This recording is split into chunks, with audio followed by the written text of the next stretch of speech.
takes a rest. Oh yeah. Sports, pop culture, wrestling too. We got it all with the very best. Tune into the filter-free podcast for the latest in entertainment news.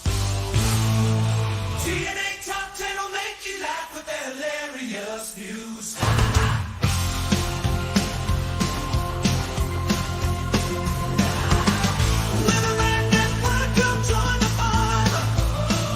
We're talking wrestling with Pondwater Dave. From silly antics to real talk, we're portal to a good time, babe. Bonus content galore. Don't miss out, tune in today. Step into our world and life. Hello and welcome to the Ram Network's presentation of Bad Blood 2024, the preview show. I'm Pondwater Dave. Join with me tonight from the TNA Top 10 is Andrew. Andrew, how you doing? I'm good, guys. How are you? Yep, we're doing great. We couldn't do it without the fun director of the Ram Network, Mr. Justin Yent. How are you, Justin? I'm good, Dave. I'm ready to talk about some bad blood. BADDBLOOD. Yes. The proper way to spell it. Right out of the gate, I want to say that for a PLE to be going off tomorrow, it was a really uneventful SmackDown tonight. I like it. The go-home show didn't matter. No, it didn't. Different approach is all I'm saying. It's a very different approach. Other than having the Tommy Tonga and Tongaloa win the ladder match.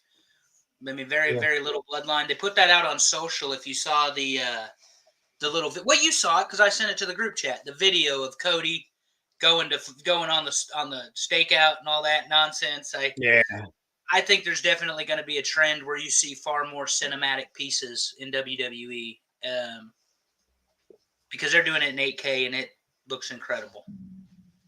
Yeah, the production values there. I thought it was okay. I mean,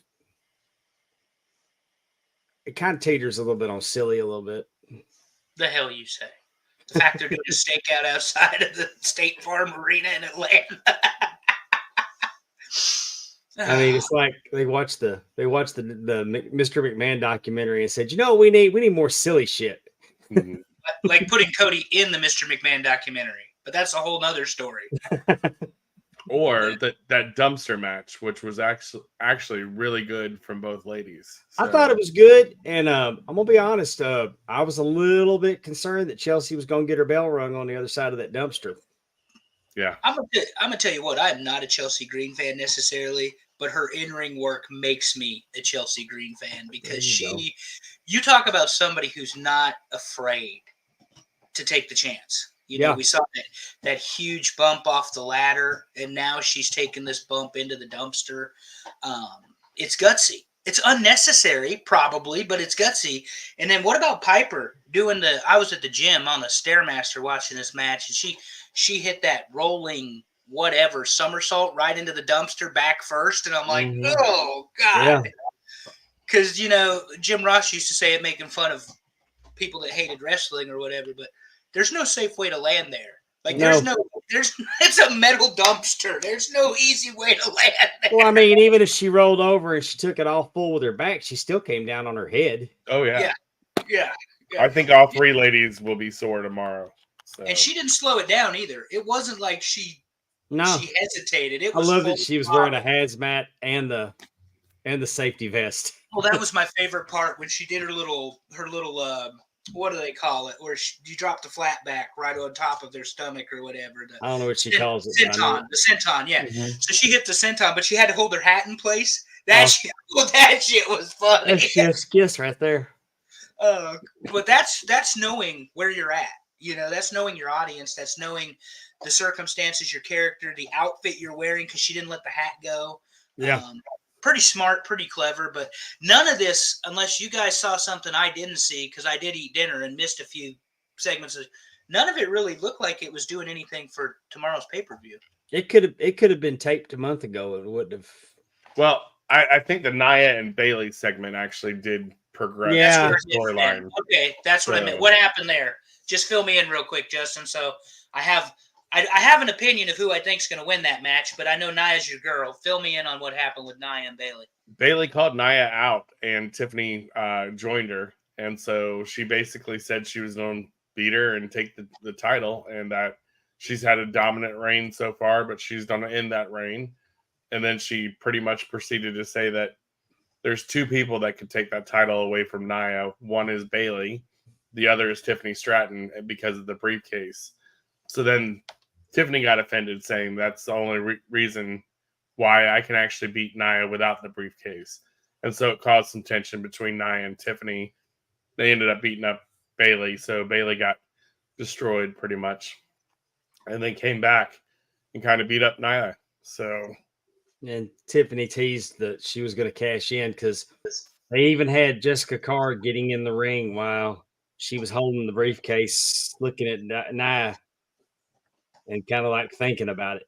So, I mean, they teased it that's probably really what I think it made up for the ridiculousness of Bailey. I'm going to call you out. And then she gets in the ring. I'm calling you out. I don't like Bailey's character. It's Bailey's not that better not as that a heel. Yeah, it's not that I don't like Bailey the wrestler. Yeah. Like I just don't like Bailey's character that she's, because I don't know that she knows who she is personally. And since she's not that white meat babyface dancing to the streamers guys coming out anymore, I don't know that she knows who she is. I think she's wearing a lot of hats right now. I think that they plugged her into the Becky spot. They plugged her into the Charlotte spot. They plugged her into the Sasha Banks spot. You know, there's people that was there that aren't there now, and they just kind of got her out there. I mean, they called her the role model. Why would you wish the Sasha spot on that poor woman, though? Don't ever do that. Bailey can actually hold a promo. Yeah, we don't talk about Sasha Banks on a program I'm on without me shitting on her. So look. Well, yeah. Then I teed you up for it, and I'll make sure to do it. I'll make sure that we always do it. We'll have our much like the way I like to shit on Luke Bryan on anything country music. Oh my God, skinny jean wearing fool. And then I hear on the news, and this has nothing to do with Bad Blood, that Garth Brooks is getting accused of sexual assault. And I'm like, what the fuck, Garth? Oh yeah, but since you brought it up, I'll go ahead and give the rebuttal to it. That about a month ago, Garth filed a lawsuit against the accuser in Mississippi as a John Doe, trying to nip it in the bud, arguing that just the accusation would be devastating and you know, just being accused would be devastating to his career and his image. He's not wrong. Not in today's So we'll see if she's got any kind of evidence. Yeah. I mean, he's that's not got anything like says got anything to do with wrestling. I just happen to see it. Yeah. Well, I thought the funny thing, getting back to the Bailey Nia segment, is Tiffany slipped and called Bailey Pam, which is Bailey's real name, and then had to correct herself real quick. Oh, did she? She's like, "All right, Pam, I meant Bailey," and so you could tell she had slipped. You know, just trying to basically called her by her real name. So that's fantastic. Like, genuinely, that is fantastic. But no, Bailey's by all accounts a really nice person, a really smart wrestler, somebody who can teach people.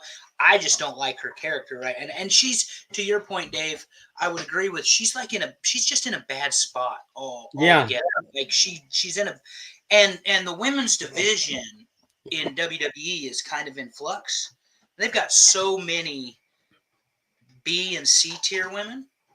But they're A tier women. A couple of them are, either occupied in a tag team or injured.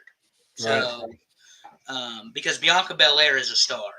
Jade may not be yet, but Bianca is, and she's paired with Jade. So, then you got Charlotte and Becky both gone. So, it does hurt that way. Yeah. Well, go ahead, Dave.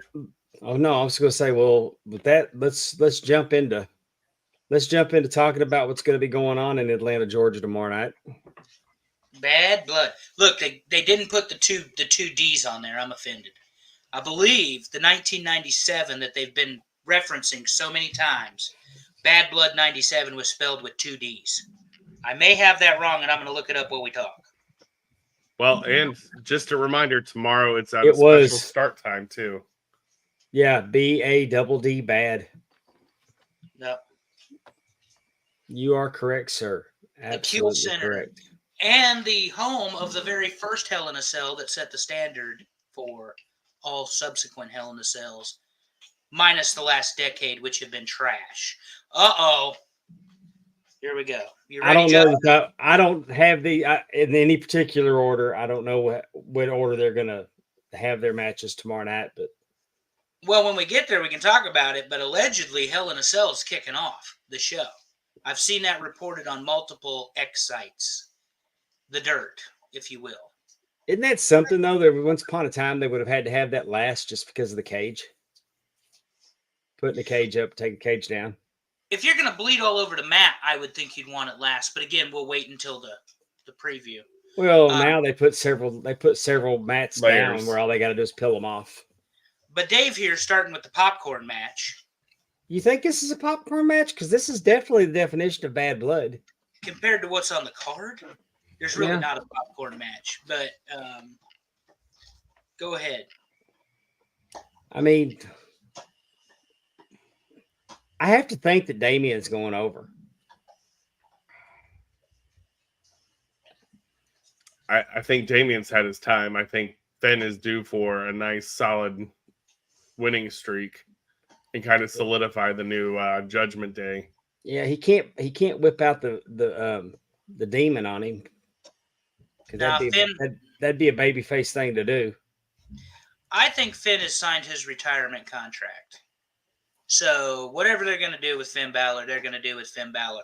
We were joking about, well, I was not joking. I was semi-serious about the bastardization of Hell in a Cell, and there is no more evident than the Finn Balor demon inside of Hell in a Cell was absolutely horrific.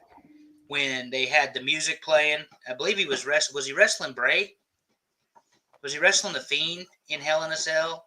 And they would play like a little music and his body would convulse and he was the demon. That was Roman. Was it Roman? It was absolute garbage.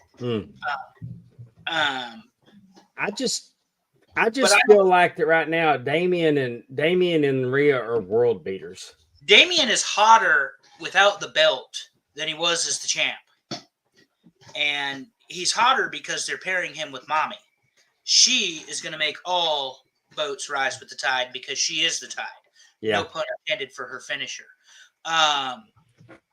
But Rhea Ripley is the star of that entire deal. And Damian Priest and Finn Balor are going to benefit from it. I think Priest goes over. I think they've got to end this in some way, and I think they ended at Survivor Series. So maybe he doesn't go over, but I'm going to pick Priest personally. Yeah, I see this being a continuation and Balor winning so that it can continue to either Crown Jewel or Survivor Series. Yeah, I keep forgetting they got Crown Jewel right in the middle of that, don't they? So Justin, you're saying Balor's going to win? Yes. And I think Priest wins. I do too. But if Balor wins, it's not going to be. Maybe Balor doesn't. Maybe Balor wins with help from the Judgment Day. The Judgment Day setting up. Said, yeah, that makes sense. It makes sense for Balor to go over. This is not. Michael Elder says that this is a blow-off match. Where do Priest and Balor go from here? And it's not. Thanks for joining us tonight, Michael. And Ben Jones from Australia, thanks for joining us. Good morning, yes, Ben. Yes, sir. I was going to mention it. Yeah. And I don't think this is a blow-off match. I think this all builds up to Damian Priest and I don't know, maybe he's going to get some help from somewhere for a Survivor Series type match. So yeah, I'm gonna say Finn Balor, but not clean. He's gonna maybe Dom, maybe Carlito, even big head McDonough. Yeah, JD McDonough. Yeah. All right. Now we're talking Hell in a Cell. Yeah. CM Punk and Drew McIntyre. This has all. This has been a year-long build. This has been a year-long build, and this is the way this feud should end, is in Hell in a Cell. My whole heart wants Drew McIntyre to win, but I just don't see it. I think CM Punk goes over. So I guess the mystery question is can CM Punk survive Hell in the Cell without an injury? I beat y'all to it. I knew it was coming. But at the end of the day, I think this is the rubber match, right? And so if Punk does win, I see him going for Gunther. And then, where does Drew McIntyre go from here? We always talk about storylines and how that goes. I don't know what Drew has in store next if Punk goes over. Yeah. It's kind of weird. I mean, I just don't see. He's done so much to Punk for so long now. But Punk's got a few up on him too, so. But traditional booking tells you that CM Punk's going to win this. Yeah, and this match more than anything is the microcosm of Triple H booking and the Triple H era. You have a program that's run the better part of a year. You're actually going to have what we suspect will be a real blow off to it. To your point, Dave and Justin, I want Drew to win this, but I don't think he will. And then his reward, CM Punk seemingly, because they need opponents for Gunther, who's not even going to be on this card, is Gunther. And I hope he chops a hole right through CM Punk's stupid tattooed chest. But that's me. So, because CM Punk wants to be Shawn Michaels, and he's not Shawn Michaels. He never will be Shawn Michaels. No, he couldn't make a pimple on Shawn Michaels' ass. They don't even belong in the same sentence together. Yeah. But the succession, if you will, for NXT has apparently already been laid out. But they both have said that they'll kill each other. You probably shouldn't make that promise in a professional wrestling scenario. But they may bleed. This may be old school that way. Hopefully they stay in the cell. That would be my wish, is that we see a Hell in a Cell match where they actually stay inside the cell. Don't go outside. Wouldn't that be nice? Don't go outside the cell. Just stay in the cell. Because quite frankly, there's nothing these two need to do outside a cell that they couldn't do inside the cell. That's just my opinion. Also, I saw it Monday night, for anybody wondering, because I wondered. The cell is silver, or at least the one they dropped. Right, yeah. The night was. It is not the red, garbage-looking one Vince loves so much. But this feud, to my point about Triple H, exercised patience. And it had to, because Punk was injured. But what they did was the Austin effect. When Austin got injured, they still were able to insert both Punk and Drew into this feud and have them carry it 6 months with Punk not able to wrestle. That's the patience that the company executes. However, we were just talking, and we'll get there in a second, Nia, Tiffany, Bayley. Are they going to execute with the same amount of patience that they have this? And I honestly don't know. Because if you want Tiffy time already, seems a little early to me, particularly if you're going to turn her face. But again, that's not this match. That's another match. Yeah, I think the important thing to think about here, and you said it, is, them staying in the cage. Usually when they are outside of the cage, unless it's like high profile, like Undertaker and Mankind, it's because there's been interference in that, right? I don't think there's anybody that can have interference in this match. I'd throw every weapon in the world in that ring and let them, handle this in the ring, in that cage. So we don't see Seth Rollins return. He returned on Monday. Oh, yeah, he did? He's in a storyline with Bronson Reed right now, so I don't foresee him sticking his nose into this match. Yeah, so unfortunately, I think Punk goes over. I think Punk's the winner. Yeah, Michael's got a good comment here. If Punk has one last run in him and can stay healthy, I would have Punk go over. That's the caveat. If Punk can stay healthy, you can book someone to have a last run at 50. We've seen it happen before. But the biggest issue for CM Punk is in these high-profile matches, he's been injured in like 7 out of the last 25 matches. He's been hurt. That's 30%. Oh, he gets hurt walking to the 35. ring.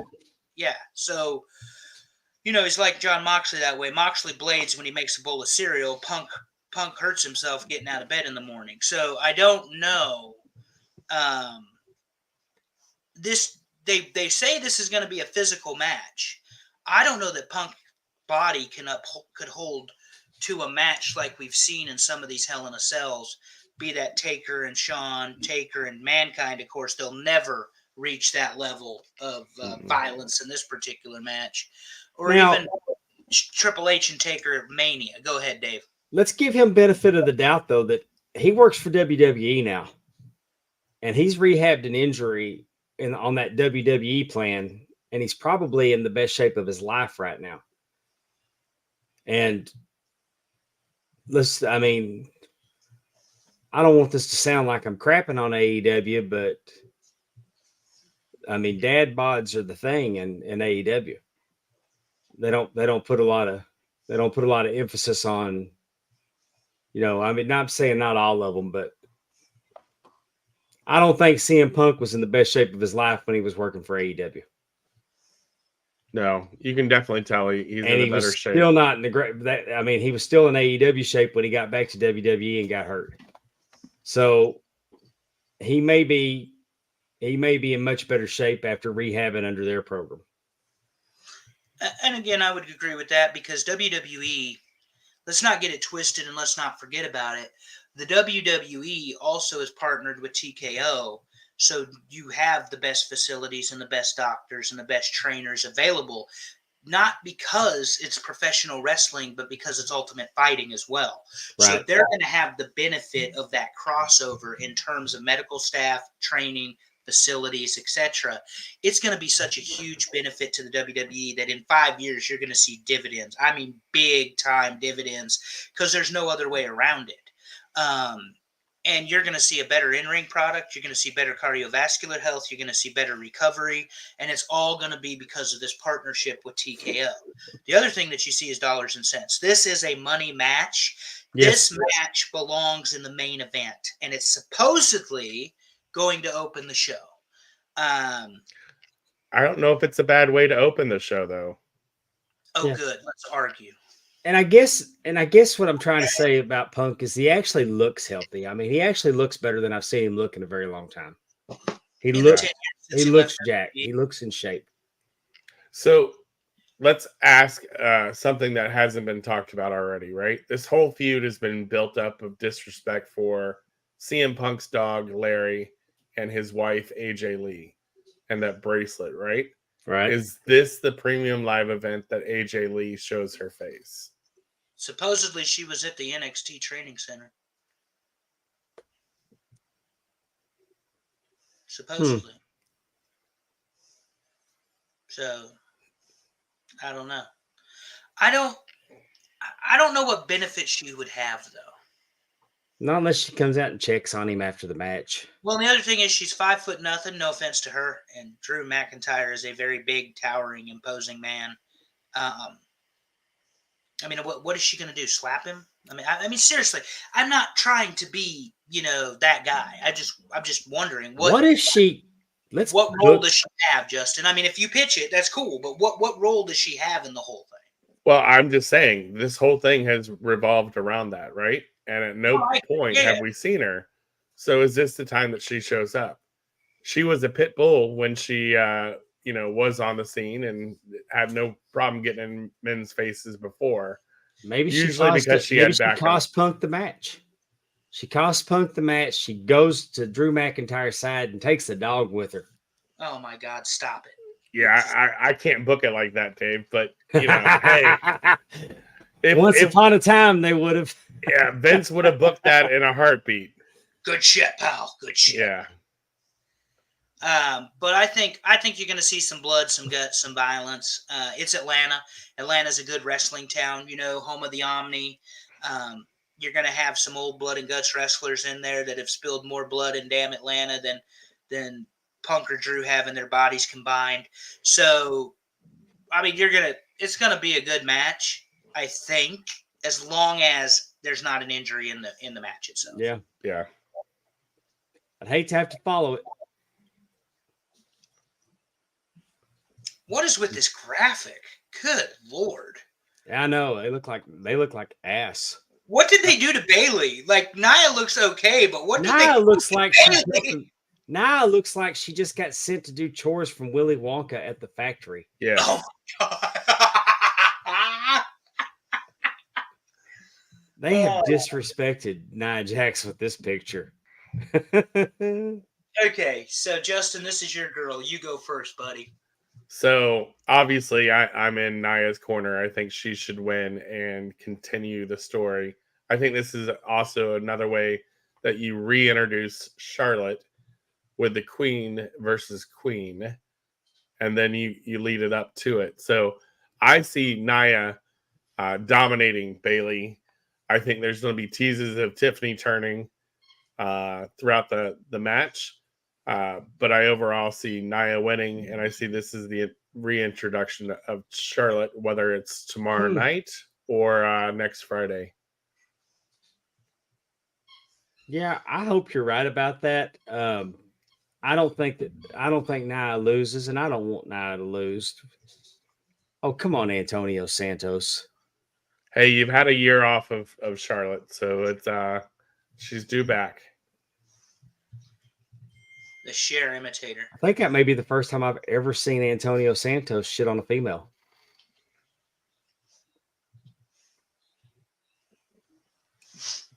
I thought he loved them all. Just let that simmer. Yeah. Uh, I mean, speak illy of it. Of it. I'm I not talking about Vince McMahon shit on him. I didn't want to touch that one. We've all just watched the documentary and we've read the lawsuit. Thanks, Dave. Yeah, I know. All right, back to the Nia Bailey Too match. soon?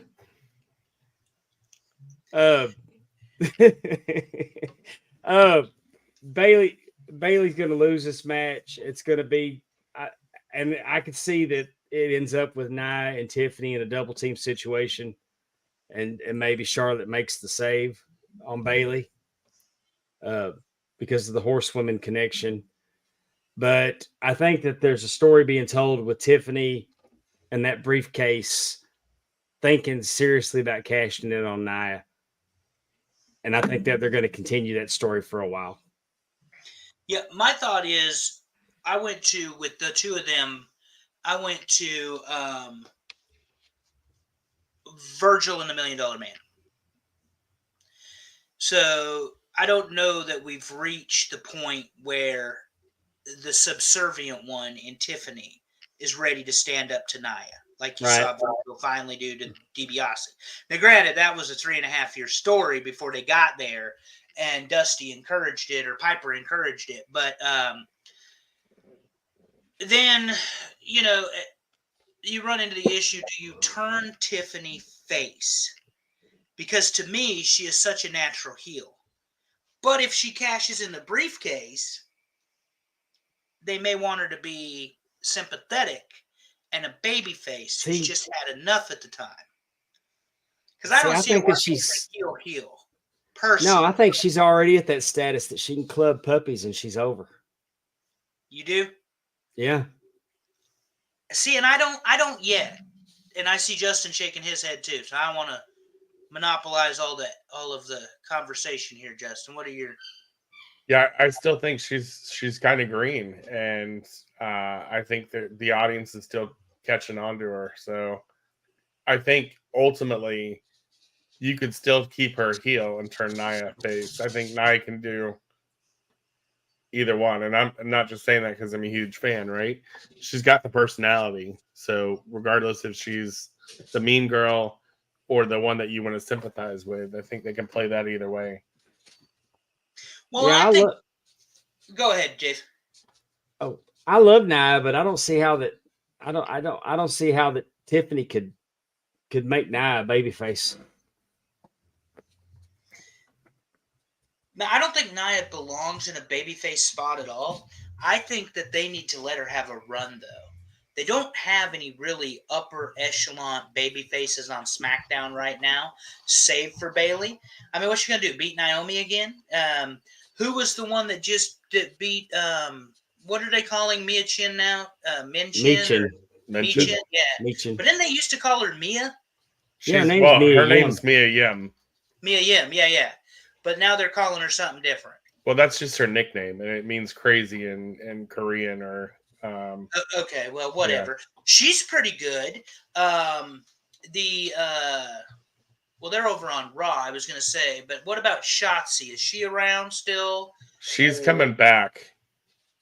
And then, of course, you've got Bianca, but she's with Jade right now. So there is some really good possibilities there. You could also do the callback to Jade versus Nia from the Queen in the Ring. That one they have done some subtleties with the long-term storytelling. There's just not a lot of baby faces on SmackDown that you want to put in a ring, and I mean, Nia's going to eat them up. I mean but Tiffany might eat them up too, and Bailey. So I mean, they've got to really do a readjustment, I think, of the WWE women's divisions. I honestly think that Nia's going to hang on to it until Charlotte comes back. Yep. And we're going to get the Queen versus the Queen. Because Nia is the Queen of the ring. Charlotte's the Queen, period. But Becky's the man. And you've both pitched Charlotte, but Becky has been gone too. Becky's not going to SmackDown. You got Rollins on Raw. You're not going to put Becky on SmackDown. I'm just saying the matchup, Queen versus Queen. Queen versus Queen, and then Tiffany can pick off the winner. Like Charlotte wins another championship, but gets picked off with the Money in the Bank right then. Well, my thing is it's going to be some sort of surprise, I'm sure. Yeah. Because I don't know of any other women that are moving pieces at this point. Charlotte returns at the Rumble. See, I don't know if they can wait that long. I mean, well, here's the other selfishly, I wish that Nia can carry it until the Rumble, right? But she can. I don't know if they're that patient. And I want to clarify something for anybody listening. I don't want them to think I'm shitting on the WWE women because I think they're the best women wrestlers in the world, and it's not even close. And there is another organization that hires a lot of women and put two of them on wrestling for 12 minutes, and the wrong one won the match the other night. But that's a whole nother story. Britt Baker sucks. Don't look at me like that, Justin. Anyway, the B and C group women, as I call them, are A-tier women in any other wrestling company. But here in the WWE, you've got Charlotte and Becky and Bailey and Nia and Jade and Bianca. And Jade doesn't really belong in that category yet. But Asuka, when she's on, she's on. You know, she's very entertaining and difficult to beat. And then you have the second tier, and then you have the third tier. And like the third tier being Candice LeRae, or being the tag team, the girls, the one that you won American Ninja Warrior and her partner. Kaden and Katana. They're good. Don't get me wrong. They're good. They're great, but they're not the level of these women we're talking about. And then there's the gold standard in female wrestling, and that's Rhea Ripley. Yeah. I mean, she is it. Antonio makes a point, though. Jordan Grace could be a wild card in the whole thing. Yeah, not until they sign her, though. She's still with TNA. I don't think they would put the title on TNA wrestler right now. Yeah, because they beat her. They beat her in NXT, if I'm not mistaken. Yeah. Yeah. Yeah. And whether you agree with it or not, Dave, let's face it, NXT's gotten more exposure from, or not NXT, excuse me, TNA's gotten more exposure from this crossover deal with NXT than they would on their own programming. Oh yeah, 100%. It's just the benefit of the television and the exposure, you know, and the audience and that sort of thing. But anyway, I think Nia goes over in this one. I don't know if I've said that, but I think she Yeah, wins. I don't see a scenario that Nia loses. And, I and will be shocked. and double dipping into Bailey. And I ain't trying to be funny, guys, but double dipping back to Bailey. They're circling back, is what I'm getting at. They're having to recycle an opponent for Nia, and Well, I think Naomi could be a deciding factor in this as well. Yeah, but I here's the thing: they're not recycling. At the end of the day, Bailey never got a rematch, so this is her rematch. yeah, but she had to earn it too. So it's not like they gave her the automatic clause either. And Naomi didn't come out looking like a glow stick tonight, No, but she did beat Tiffany clean. which surprised me. But Yeah. what I'm saying is, Naomi is a C-tier female wrestler who happens to be married to the right person. well, Naomi could be turning heel. Yeah. And jumping on Bailey and costing her the title because Bailey beat her for this title shot. And Naomi desperately needs something. And if they can make her a good heel, a good convincing heel, because she's crowd killer right now. Well, one of the things that I wish that crowd got quiet when that match started. One of the things I wish they would do is quit leaning on these big monster heels like a Nia or a Roman to have somebody help them win. Let's see some credibility. I mean, Nia Jax is phenomenal. She's fantastic. Oh yeah. Don't get Tiffany involved because that annoys me. Don't get Naomi involved. Have Bailey get beat. Naomi pick her up and then hit her with the clothesline and whatever ass bump she does, the hip attack as they call it, because that's more politically correct. Well, it's nothing but a distraction. Yeah, that too. Whatever. Maybe get her disqualified. I think at the end of the day, I think Triple H has done a great job of building additional characters from those that are in the matches, right? And that's the one thing about the Attitude Era that we all liked is they were building characters. More wrestlers were exposed. You got to see exactly the storylines that were being built and the characters that they were, who they were on TV, right? And so I think even if Naomi and Tiffany are involved in this, that's just adding credibility to the storylines and the characters that they are. So and the best thing that when we do these shows, previewing all these PLEs, the thing that we're consistent about every time is that it's so unpredictable. I mean, it would be disappointing if it was predictable, and it's hard to call them sometimes. Except for that one show that we all knew every match was predictable, but we were okay with it because that's what it needed to happen, and it was entertaining and how they presented it. Yeah, SummerSlam was very predictable. Yeah. All right, it's Mommy and Liv. I predict we all win. We all win with this match.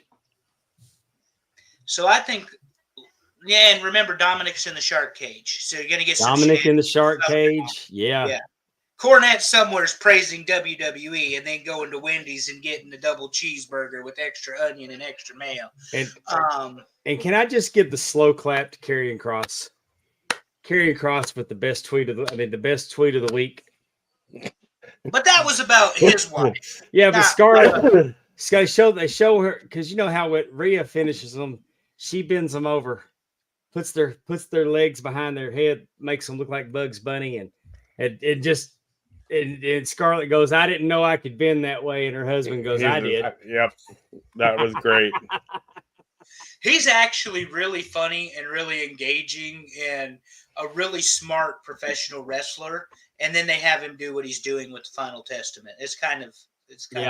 I don't know if you've seen his latest promo. I think he's done I think they're about to push him. So.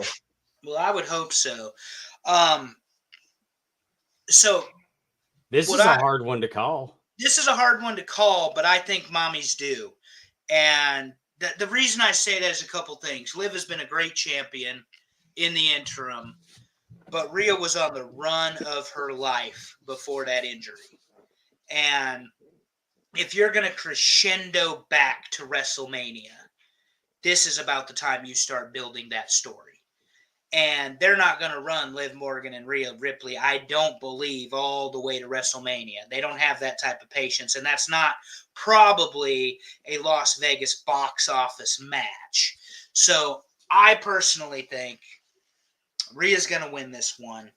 I don't think they wait to Survivor Series for some sort of rematch. I think she's going to put Dom through the table. He's going to get out the cage, and somehow she's still going to put him through the table. This is the other thing I think, because there's a lot of fans that shit on Liv Morgan. I think she's going to have an awesome wrestling match tomorrow. Because this one's going to be one-on-one. And she's always been very, very good, in my opinion, for being so undersized. She plays the part well. She does what somebody of that size wrestling a 6 foot, 200-pound woman that can wrestle men would do.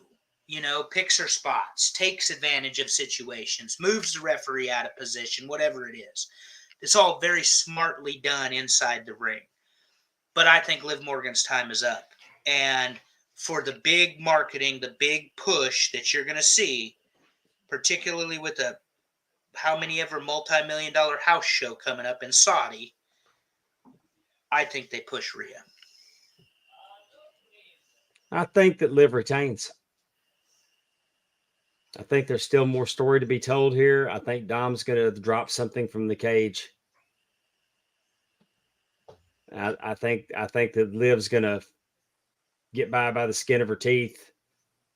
But I do think that there's more story to be told here.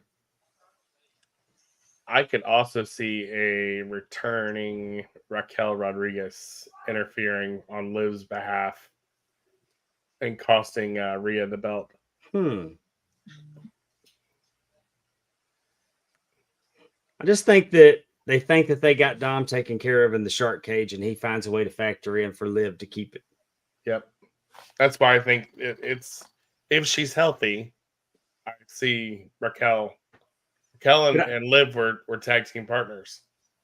I could see him taking the title off of Liv in Saudi Arabia next week though, or next month, whenever they're going over there. I don't think it's happening tomorrow. I think the shark cage is going to backfire on them. It's too obvious that you get Dom out of the picture. And that Atlanta crowd's seen stuff dropped out of the shark cage before. Yeah, it's a perfect place to do it, but that's why I think that the shark cage is a red herring. But we all outsmart each other anyway, or outthink it anyway. I think that's why the shark cage is a red herring, because you would assume Dom's going to get out of the cage, or he's going to drop her something, or he's not going to do. We do know it's going to be hung over the ring, correct? Mm-hmm. I think so. Yeah. Yeah. If it's just sitting at ringside, then it won't. I think it's a shark cage. Yeah. If they hang, if it's up in the air, then it's something's coming out of it. But if he's just sitting a cage at ringside, he's not a factor. Then. No, but like I said, I'm very excited for the match because I like Rhea Ripley, and I think that she and Liv Morgan are good dancing partners. I just don't know. You think there's more left on the story, and there could be. The other factors in this are the Judgment Day stuff, though. How are they buttoning that up, tightening that up, and that sort of thing? So, I will say if this match comes after the Damian Priest and Damian Priest loses, I think there's more steam still in the whole Judgment Day versus Dom and Rhea. Well, this will be the semi-main event of the night. Yep. Good segue. This is going to be, man, I don't even have a clue as to how they're going to do this. I mean, I think that maybe we won't have a lot of interference up into this match, because I think this is going to be a shit show with run-ins. I don't know. Cody and Roman, this is Mega Powers 2.0. But I don't feel it, man. No, I'm saying the Savage and Hogan were unbeatable. That's what I'm saying. This is like Mega Powers 2.0. They just don't have Elizabeth. And they But I need mean- Paul Heyman. I'm tired of them dicking around. Bring back the wise man already. But you got Jacob Fatu. Jacob We know Fatu, The Rock's going to show up. Jacob Fatu is going to show out. The Rock is in town. Supposedly, I saw on Twitter, he got injured. And so he got injured on the filming of one of the new movies he's doing. Is it Moana or the live version of what was the little Hawaii movie he did? It's Moana. But I thought that Moana, was an animated. Yeah, I haven't seen that one, believe it or not. But anyway, he apparently got hurt, and they're pushing back his wrestling debut till the middle of 2025 or wrestling return. But that would mean he misses WrestleMania. I don't see that. I don't see that actually happening. I saw it on Justin, so just note that too. Yeah, Cody mentioned something about there would be a vignette or a promo at Bad Blood leading to whoever he's facing at the Saudi show. Crown Jewel. Yeah. So, and then apparently, who's the guy that has his own ESPN show and does? Pat he's a McAfee. former- Yeah. McAfee said that he heard the big guys returning. Yeah. Yeah. And I But felt then like the big was The Rock. Then Yeah. Brock Lesnar was supposedly cited as well. Huh. That's a red herring. I personally think Lesnar is nuclear. Until they get rid of the Vince McMahon stuff, I think that he's nuclear.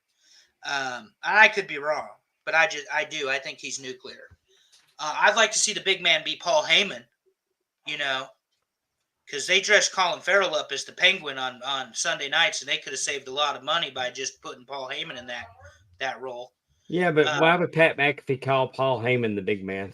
And why would it matter to Cody? Paul Heyman's the big man. Have you seen him? Yeah, but The Rock's got The Rock is coming for Cody. Yeah. Yeah, the beauty of this story is that the last boss and the tribal chief were always in conflict with each other. Yeah. And the final boss got the pin over the current world champion.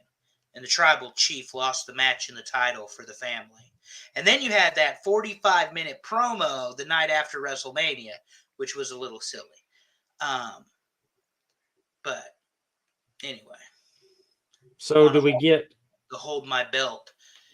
So I do we think get Jimmy and Jay back with Cody and Roman against The Rock and the Bloodline for War Games? Well, the other thing is, and I'm going to mess his name up, the big son of Haku, Hikuleo. Hikuleo, is supposedly signed. Yeah, but apparently he's on the NXT. But that would be a really big letdown. Hadn't if Zilla you're- been pulled? No, Off the shows? Zilla quit MLW. I thought he got pulled. Nope. Mm. Okay. But yeah, they can do a lot with that. The other thing is, make no mistake about it, anybody that can hear the sound of my voice, Justin's voice, and Dave's voice, tomorrow night, Jacob Fatu steals the show. Without question. Because it's his first really big prime main event. I was going to say prime time, but it's really not even prime time. It's just PLE main event match. And he's going to show out tomorrow night. He's got two guys working with him that can let him show out and it be believable. Yeah. He reminds me a lot of Umaga back in the day. Just crazy as hell, which I think adds another element. Even better than Umaga. Oh yeah. But Any chance Roman rejoins, takes the bloodline back over, and they leave Cody in that cage, a bloody mess, like the Horsemen did Dusty. And I think the bloodline is a dead story with Roman. I think the Civil War is one thing, but I think Roman's moved on from the need of the bloodline. I don't think you see it. But he's the tribal chief. The other factor that we're not talking about is Cody's issues with Kevin Owens. Yeah. How does that play out, right? So Now that's a red herring because Randy Orton's going to hit an RKO somewhere tomorrow night. Yeah, that's money. yeah. I'm No, just I don't saying, believe. do I don't Cody won't be in a cage, so No, but I don't believe Kevin Owens turns. no. I believe Randy turns. Yeah, Kevin Owens turning is too obvious. Well, Randy's too obvious too, really. Yeah, but But Randy was playing Peacemaker the other night. but you got to have somebody. You got to have somebody for him to wrestle once they move on. Now the other thing is Cody the fourth man in War Games instead of Sammy? Provided they bring back the Usos, is what I'm saying, Justin. Because It's got to be Sammy. It's Jimmy got to be. Uso came back on the house shows, but he's not made a television appearance back yet. Supposedly, and this is just what I've heard, is that Roman's team is not who you would expect. It's not going to be Jay. I think they're saying has gotten a lot of good success as a single star, and they don't want to bring him back into that. And so that's where I think maybe Hakaleo, or however we pronounce it, right? Maybe he's on Roman's team, and there's other Samoans that can debut.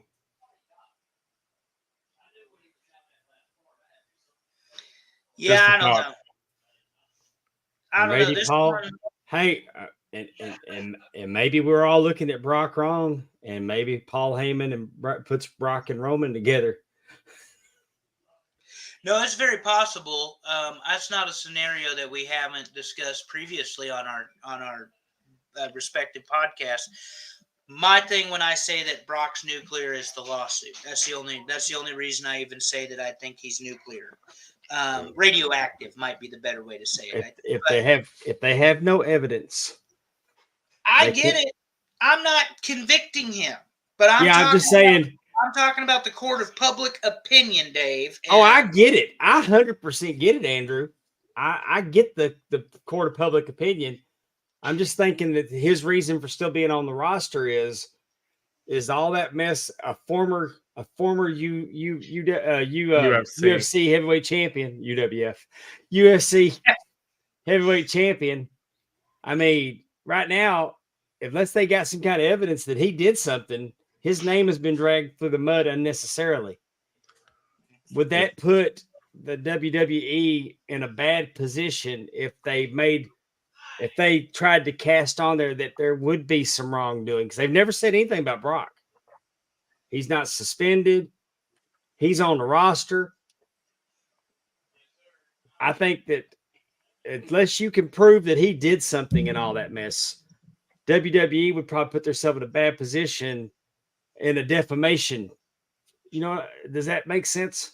No, absolutely. But one thing they did do is he had bad reactions at SummerSlam and previous with Vince in and out, in and out, in and out. Yeah. And that's one thing we know for a fact he did.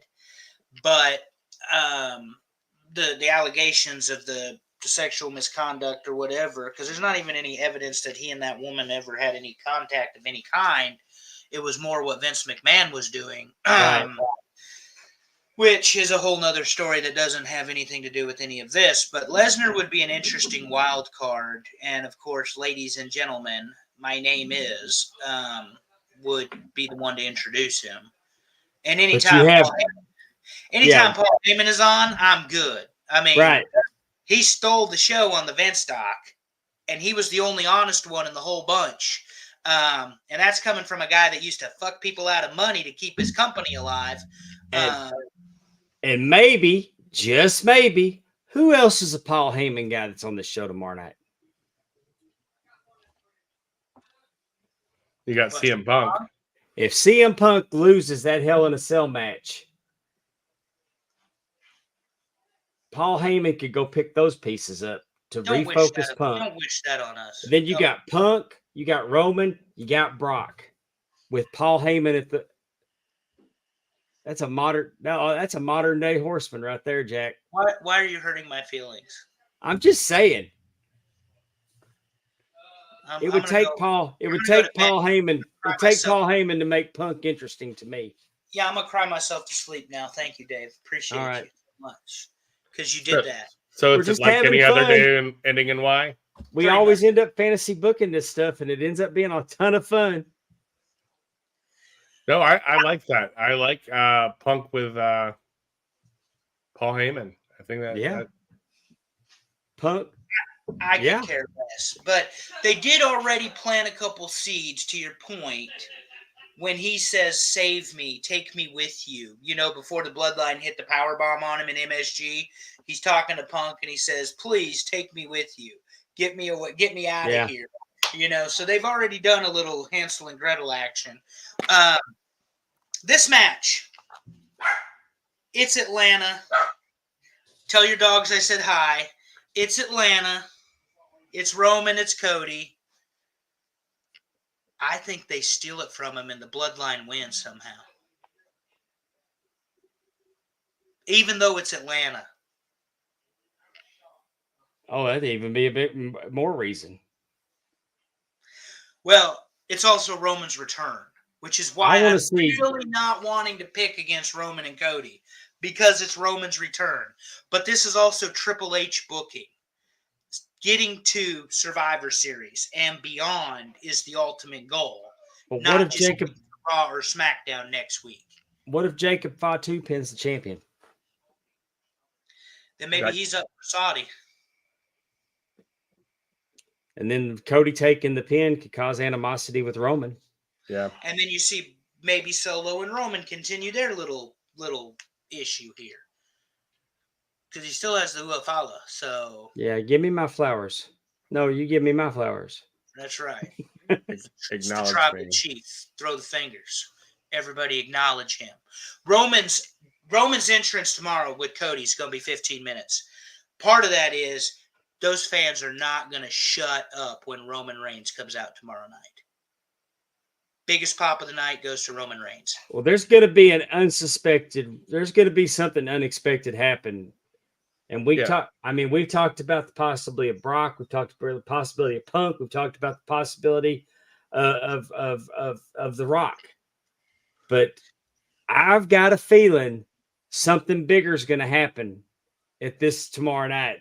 Because this match, I don't even think it matters who wins or loses this match, because this match is setting up our run to the Royal Rumble, our run to WrestleMania. Yeah, this is a storytelling device, is what this is. Well, and I don't think they would have spent as much time with that cinematic stuff if tomorrow night wasn't going to be as big. Well, it has to be. You think about the sheer amount of money that they expended, and they got Rob Fee, they got Paul Heyman, and they've got Jeremy Borash directing that Georgia Tech scene. But you think about the sheer amount of money, time, production hours it took for them to shoot that video. And Cody and Roman might be one-take wonders. I don't know that. But there is a serious amount of expense in terms of running the drones, running the video, running the wires, running the whole deal, and renting the stadium. They didn't just get to do that for free, I'm sure. So, I think this is going to be a great flashpoint to lead to Vegas. Yes, definitely. Vegas, of course, being WrestleMania, because Triple H knows how to play the hits. And I know I'm very much a Triple H guy, but he seemingly has the patience to execute when it matters, to get these stories told in a way that while we think we know what's going to happen, and then all of a sudden, for instance, here comes the pain and Brock Lesnar's out. What the hell is that? As an example, Dave. Let the dogs talk. It's okay. You're exciting. My dogs are exciting about the way you're booking this, Andrew. There you go. I love the dogs. I don't love their name. At least Fritz. But that's okay. Subject that poor dog. He's going to live 15 years named after a Nazi. He's a German dog. He's a wiener dog. He's a. But you named him after a Nazi. I have you know, sir, that Fritz von Erich was a good Christian man. And a bad father, according to the movie. Well, this little son bitch pisses all over the floor, so he's bad too. You're a bad father and a bad husband. Didn't you say if the breakfast wasn't warm, he was about to beat his wife? Good Lord. Yeah, well, she said she wasn't cooking dinner. I was like, the way they booked Fritz in that movie, I wasn't sure that Doris wasn't fixing to catch them hands. So bad, Dave. Well, I mean, that's how they portrayed Fritz in the movie. And I'm going to say this in a loud, clear voice that I never in my life imagined that Fritz von Erich was abusive to his wife. I'm just saying that the way that they made him such an asshole in that movie. Yeah, you were just waiting for it. I don't think Fritz was as bad as he was portrayed in Iron Claw. That's what I'm saying. Yeah. No, I think tomorrow night's going to be fun. It's going to be a good launching point. I have no idea who wins that match, but I know, in your words, we are going to see some shit tomorrow night in that match. It's going to be overproduced for sure. And everybody buckle up for that 15-minute entrance. I promise you, Roman and Cody are getting their shit in. But if you think about it, like there's what 5-6 matches on this card, right? 5. Five. They're going 4 hours or less, and that's it. But each one of them has a storyline that's been driven and long term, right? Right. So I think this is the payoff pay-per-view for a lot of those, and if not, I think we're all in for a treat tomorrow. So I'm excited. Well, what I know, and Dave will love this comment, Justin, because we don't talk much about the other company, you and me anyway, is that we're not taking two of our biggest stars and putting them on a match 48 hours notice on free television. We call that bad business. AEW calls that Dynamite 5th year anniversary, putting Okada and Bryan on the show 48 hours in advance, which is absolutely stupid. To your point, I think it was good. Well timed, well delivered. Go ahead, Dave. I think it was okay to do. I think that's a good marquee matchup for a 5th anniversary show. My problem with it is there was no reason for Okada to take the pin. Well, there was no reason for Okada to take the pin, and you got to remember, on the last pay-per-view in AEW, Jon Moxley tried to murder Bryan Danielson, and rather than worry about Jon Moxley and his group, we're more concerned about wrestling Okada on the 5th anniversary because I was meditating in the woods, and it came to me that I should probably do this. Yeah, and again, I'm okay with the matchup. I'm just bad with the finish because you had the guys coming. They could have just interfered. Okada could have dipped. Said, hey, you're on your own, asshole. They're out here for you, not me. And Okada could have said, bitch, and been gone. And it would have worked. And he didn't have to. To me, he's the greatest wrestler in the world. And they're treating him mid-card as fuck, and I don't like it. Well, just remember, AEW got the bag this week, so they were too oh my busy God, that focusing was on hysterical. that. And this I know has nothing to do with the show tomorrow night, but it does. No, come on. This AEW, is the more in wrestling and more. And I talked to you guys about this in our group chat. AEW is talking about a successful business contract that NBA basketball left Turner. Left him. That should be your leverage point. Well, you don't have a program with original programming anymore. You're not going to have all these basketball games in the playoffs anymore. We're signing a $585 million contract. Don't get me wrong, guys. I'll never see that kind of money in my life. But what I do know is Netflix was worth $5 billion. Fox was worth $1 billion. 2 USA contracts worth $1 billion. And Peacock worth $1 billion. My point is, AEW's success is measured in millions, and WWE's success is measured in billions. And that's 3 more zeros at the end of every dollar increment. So, I would just tone it down with we got the bag. Right. And I'll play devil's advocate. This was great for them. This keeps it going. And if it just becomes a wash, because Tony Khan's not in, AEW is not designed to make him money. It's his passion project. And I will give him, the man loves professional wrestling and what he's doing. Yep. So for him to get this big of a, and this is going to be good. We're going to get some discounted pay-per-views on Max. Maybe so that because that $50 is hard to swallow every month. You ain't kidding. I mean, especially when WWE's doing on the Peacock and the network, and has us accustomed to, you don't have buyer's remorse at $10 a month. No, because they don't need the pay-per-view revenue at $1 billion contract on So, Peacock.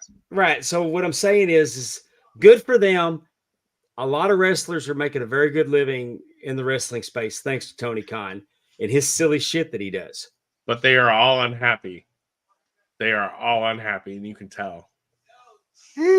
You've got Tony Khan's playground over there, and not everybody gets the chance to ride the rides. Dude. Yeah, but sitting home with a couple commas in your check's not bad. Not if you're truly there for the money, yes, you're right. But half those people that are over there as superstars are passionate about this business and can't work. Yeah. And before AEW, let's face it, guys, they didn't ever know what real money was. Yeah, hot dogs and a handshake. Money doesn't always buy happiness either. I would say, do you think Sammy Guevara had any idea what real money was before he signed with AEW? Because he signed with, 23, 24 years old. MJF, working for MLW. Do you think he had any idea what a real I know MJF was making shit. Think about Kenny Omega. Second, third, fourth best wrestler in the world, depending on who you ask. New Japan, probably one of the highest paid wrestlers. He won't make the kind of money he's making in AEW, I can promise you that. And Okada, $4.5 million to be used the way he was used Wednesday night. Yeah. So, I'm just saying that simply don't need the money. Like if you're Adam Copeland or you're Christian and Jericho, you've had really long careers. As long as you weren't completely stupid with the money, you absolutely don't need the money because you got the bigger check already from the other company. I guarantee you, Justin, there's more of them that are happy to be getting that check, knowing that they can't go to WWE and do it. They're not going to be stars in WWE. Oh, I get that, but I'm talking about. And I guarantee you, there ain't nobody more surprised than Ethan Page that he got that spot when he got there, because he just thought he was moving over. He had no idea they were going to put a rocket on him. Well, and it was deserved. I mean, he's good at promos. He's 100% agree. Yeah. Yeah, but his size, his look, to Justin's point, his ability on the mic, his presence in the ring, the charisma that he has, why wouldn't you put a rocket on him? I get that. And to Justin's point about wrestlers being unhappy, I guarantee you it kills Lance Archer that he's not on television.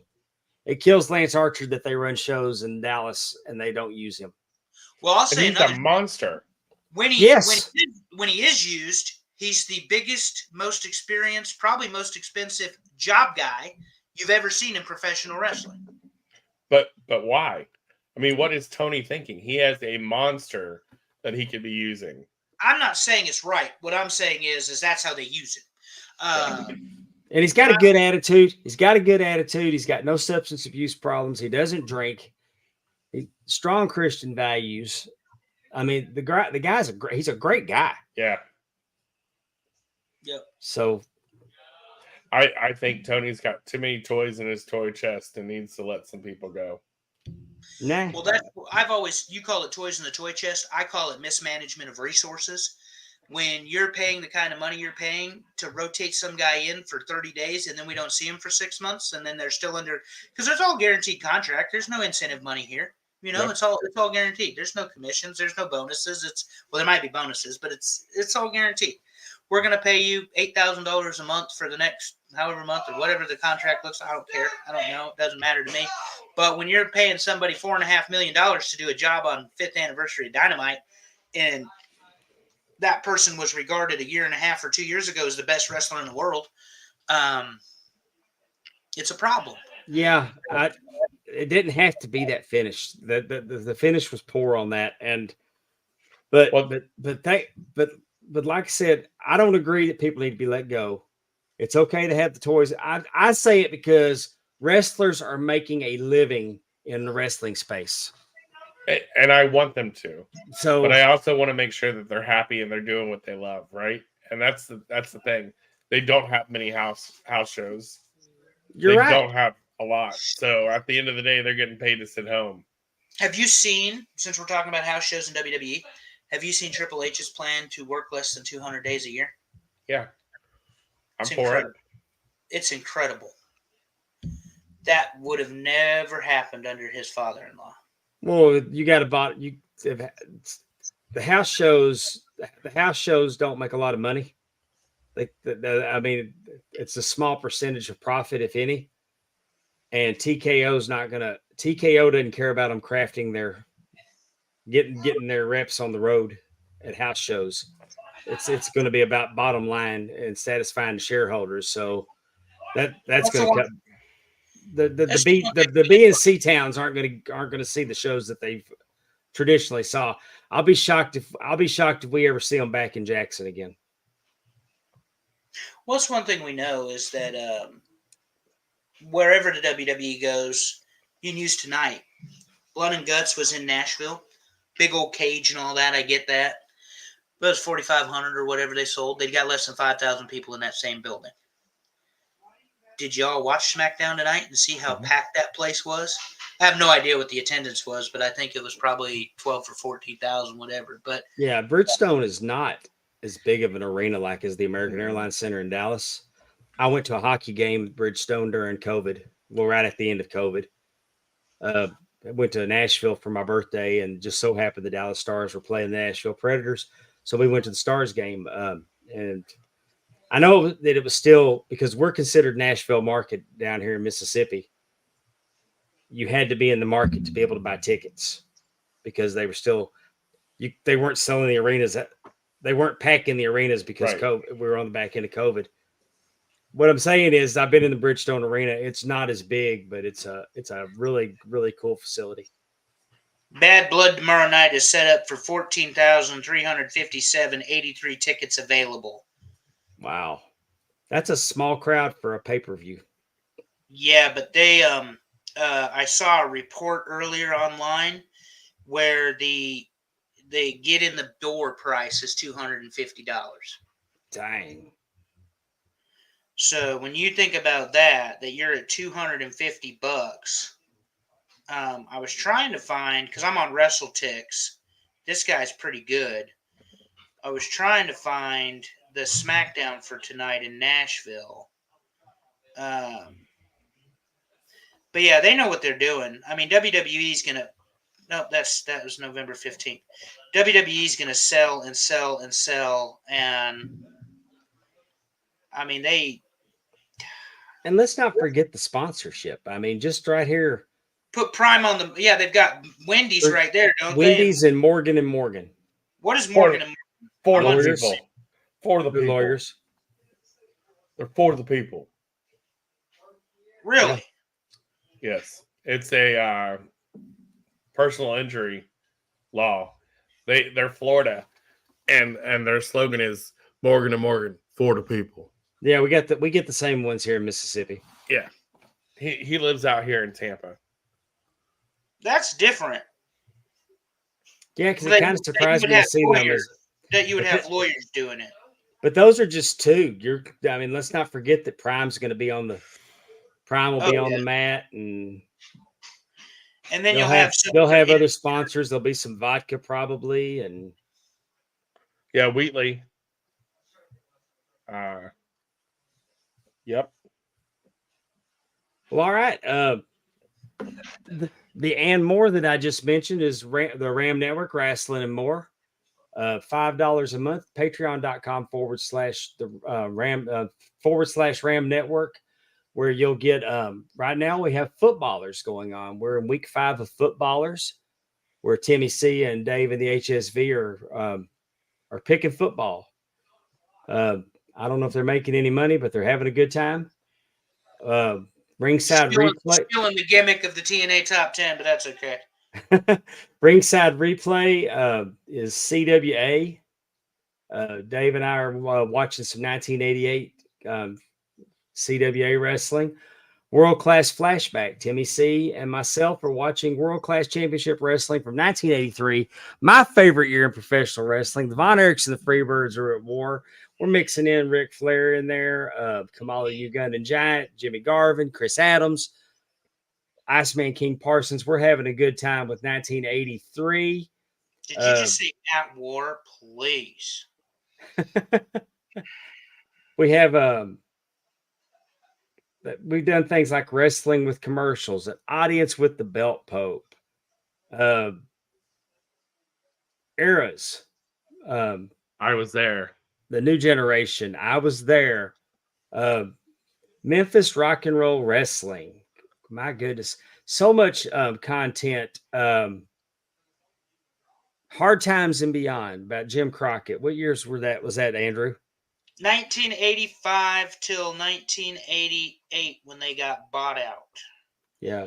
But So right now we're in 1986, but Dave and I have been on a pause, and I blame Dave. Hashtag blame Dave, like blame Terry. It's never my fault.